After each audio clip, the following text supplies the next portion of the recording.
Madam President, I rise to express my strong opposition to the Reid Resolution, SJ Resolution 9. This is a dangerous piece of legislation. It is constitutionally dubious, and it would authorize a scattered band of United States senators to literally tie the hands of the Commander-in-Chief at a moment of decisive importance in the fight against terrorism in Iraq. I would never doubt the patriotism of my colleagues across the aisle, but I've become increasingly troubled over the last few weeks as this debate has taken shape. When the President prepared a solution to the growing violence in Baghdad, he had a good reason to expect the support of at least some of our friends on the other side of the aisle. The Democratic whip, Senator Durbin, said in late December, and I quote, "If we need initially some troops in Baghdad to quiet the situation, to make it more peaceful, so that our soldiers start coming home, then I would accept that." That's the Assistant Democratic leader, not years ago, 3 months ago. Yet as details of the President's proposal to do so just became clear, our friends on the other side circled the wagons, and Senator Durbin got in line. Just 2 weeks after saying he'd support reinforcements as a way of stabilizing Iraq, the senator from Illinois said, and I quote, "The proposed surge in troops is a sad, ominous echo of something we've lived through in this country."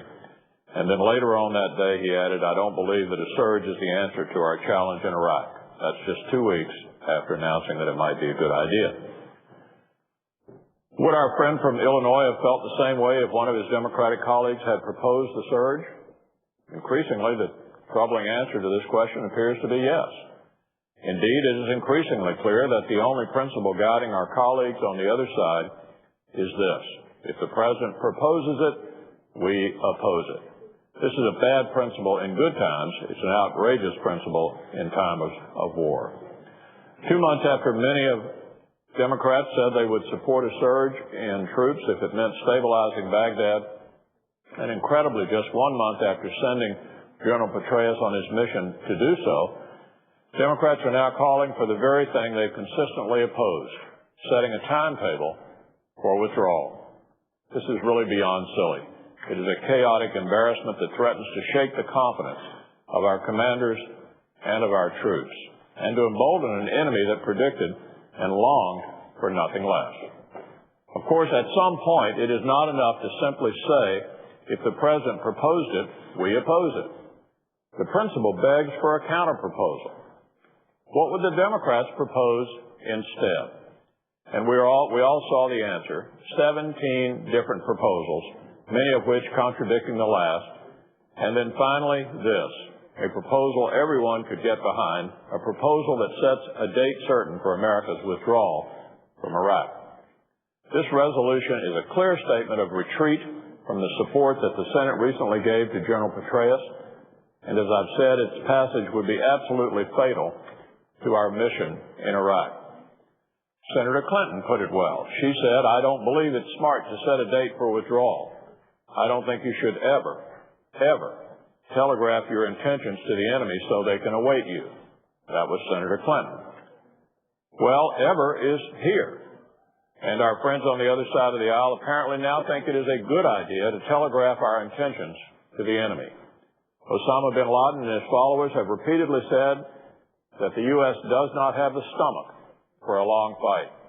Passage of this resolution will prove Osama bin Laden, regretfully, was right. This is the vote he's been waiting for. Setting a date certain for withdrawal will please a vocal group of Democratic presidential primary voters, but it would discourage many others, including many Democrats, who agree that timetables are foolish and dangerous. More importantly, it would discourage our own troops, and this is the most important part about this, who wonder whether we truly support their mission. And it will discourage our allies and the millions of brave Iraqi men and women who have dared to stand with America in this fight. I will proudly vote against a resolution that sets a timetable that actually announces the date for our withdrawal from Iraq. And I'll do so for the same reason that many prominent Democrats opposed it up until the day President Bush announced his plan for securing Baghdad just 2 months ago. Republicans have a message for our allies and for our troops. and it is this: we will continue to fight a timetable for withdrawal that has no connection to events or circumstances on the ground. We will give General Petraeus' mission a chance to succeed. We are proud of the work the General has done, and we stand with him until the job is done. And we'll send that message today when we vote in favor of the Gregg Amendment. This amendment pledges us to support the troops in their mission. Republicans proposed a month ago that we be allowed a vote on this amendment, but we were denied. We're being allowed that vote today, and just as proudly as we'll vote against S.J. Res. 9, we'll vote in favor of the Gregg Amendment. In one sense, this debate has been academic. Senators will have a chance to show their support for the mission in Iraq when we vote on the supplemental appropriations bill later this month. That's the bill that matters. That's the one that funds the operation in Iraq. But in another sense, this debate was worthwhile because it exposed the principle that appears to be quite the opposite. If the president proposed it, we will oppose it. And this is no principle at all. It's just pure politics. It's unworthy in good times. It's shameful at a time of war. Meanwhile, the fighting in Iraq continues, and General Petraeus' mission is showing early signs of success.